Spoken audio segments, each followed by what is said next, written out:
اعوذ باللہ من الشیطان الرجیم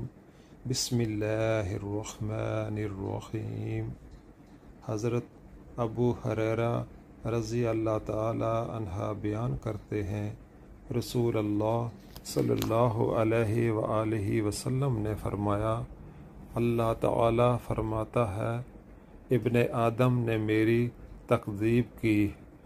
حالانکہ یہ اس کے لیے مناسب نہیں، اور اس نے مجھے برا بلا کہا حالانکہ یہ اس کے لائق نہیں تھا۔ رہا اس کا مجھے جھٹلانا تو وہ اس کا یہ کہنا ہے